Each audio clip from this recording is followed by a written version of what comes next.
네, 안녕하세요 여러분. 공개월드의 공개입니다. 오늘은 간헐적 단식에 대해서 알아보고 제가 1년 동안 간헐적 단식을 하면서 어떠한 변화가 있었는지 후기도 말씀드리도록 하겠습니다. 일단 여러분은 간헐적 단식이라고 하면 무엇을 생각하시나요? 보통 18대 6 간헐적 단식이라든지 1일 1식 간헐적 단식 방법이 생각나실 겁니다. 또는 최소 12시간은 굶어야 돼. 아침을 안 먹는 다이어트지. 안 먹으면 당연히 살 빠지지 하는 생각들도 있으실 겁니다. 대부분의 사람들은 간헐적 단식이라고 하면 당연히 다이어트를 위한 하나의 방법이라고 생각하실 겁니다. 물론 저부터도 그랬습니다.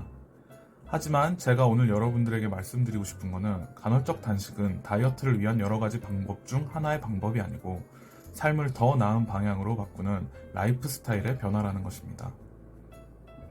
왜 제가 이 이야기부터 하는 것일까요? 제가 어떤 사물이나 사건을 바라볼 때 무슨 안경을 쓰고 바라보는지에 따라서 그 사물이나 사건에 대한 해석이 완벽하게 달라질 수 있다고 이전 영상들에서도 항상 말씀드렸습니다.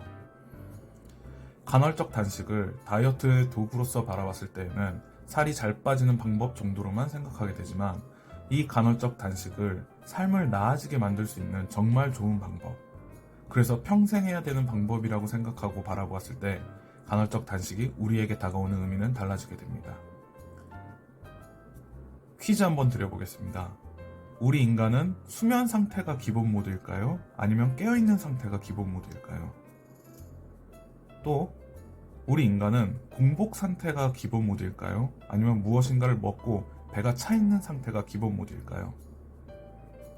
네, 아직 과학계에서는 이 질문에 완벽한 답변을 찾지 못했습니다. 그럼에도 불구하고 제가 뜬금없이 질문을 할 이유가 있습니다. 저는 이 영상을 보시는 시청자 여러분들이 스스로 무엇이 우리 인간에게 기본 모드일까 생각해 보시고 딱딱하게 굳어있는 생각을 조금이나마 부드럽게 만들고 싶었기 때문입니다. 더 나아가 저는 그 부드러워진 생각에 간헐적 단식은 단지 다이어트를 위한 방법이 아닌 더 건강하고 젊은 삶을 위한 라이프 스타일이다 라는 사실을 받아들이게 하고 싶었습니다. 자, 이제 그럼 단식을 시작하면서 몸에서 어떤 변화가 일어나는지 알아볼까요? 저는 18대 6 간헐적 단식을 하였기 때문에 이에 맞추어 식후 18시간 동안 몸속의 변화를 말씀드리겠습니다. 첫 번째, 마지막 식사 후 4시간 뒤입니다. 아직 소화를 하는 시기입니다. 장내에는 음식물이 있으며 혈당도 높습니다. 공복이 아닌 먹는 시간이라고 할 수 있습니다. 두 번째, 8시간 후입니다. 몸 안에 가득했던 음식이 소화가 다 되어 공복이 시작되는 시간입니다. 혈당도 점차 안정을 찾기 시작합니다. 세 번째, 12시간이 지났습니다. 완전한 공복 상태입니다. 먹은 게 없기 때문에 포도당이 부족하고 지방이 녹기 시작하는 시간입니다. 이 세 번째 시기에 가장 중요한 점은 성장 호르몬이 분출한다는 것입니다. 성장 호르몬은 아이들의 키나 발육에만 영향을 미친다고 생각하시는 분들이 많습니다. 하지만 성인에게 성장 호르몬은 근육과 피부를 새롭게 만들어주는 호르몬입니다. 네 번째, 18시간입니다. 이 시간이 제가 했던 간헐적 단식 방법이었습니다. 이 시간대에 지방이 가장 빠르게 없어집니다. 이 시기에 가장 중요한 현상은 오토파지가 있습니다. 오토파지의 뜻은 죽어가는 세포들을 우리 몸이 스스로 제거해 에너지를 얻는 활동입니다. 즉, 죽어가는 세포를 스스로 제거해 몸을 청소하고 그 빈 곳에 새로운 세포가 생겨나는 현상을 말합니다. 이 오토파지 또는 자가포식이라고 이름하는 이 현상의 메커니즘을 밝힌 일본의 오스미 요시노리는 2016년에 노벨 생리의학상을 수상하기도 했습니다. 이렇게 하루에 18시간씩 공복을 유지하는 습관을 형성하기만 해도 우리는 건강해지고 나아가 노화를 엄청나게 늦출 수도 있습니다. 또 잘못된 생활습관과 식습관으로 인한 비만, 고지혈증, 당뇨, 고혈압 등 대부분의 대사증후군을 완화시켜줍니다. 정말 여러가지 좋은 효과들 중에 다이어트라는 효과도 포함되어 있는 것입니다. 그래서 우리는 간헐적 단식을 다이어트의 한 방법으로 보는 관점보다 간헐적 단식이라는 좋은 습관을 내 삶에 적용하니 여러 좋은 점 중에 다이어트도 있더라 하는 관점을 가지는 것이 중요합니다. 그리고 중요한 것이 한 가지 있는데, 이 간헐적 단식은 각자 개인의 몸 상태에 맞춰서 실행하시는 것이 중요합니다. 처음부터 18시간이니 12시간이니 하면서 한 번에 너무 많은 시간을 공복으로 가져가려고 하시기보다는 하루에 한 번, 조금씩 한 발자국씩 공복 시간을 늘려가는 것이 좋을 것 같습니다. 그럼 저는 왜 간헐적 단식을 시작했을까요? 의외로 간단합니다. 1년 전, 그러니까 2023년 3월 달에 타이탄의 도구들이라는 책을 읽었습니다. 그 책의 서문에 성공한 사람들 중 45세 이상의 남자들은 아침을 먹지 않거나 극소량만 먹는다고 쓰여 있었습니다.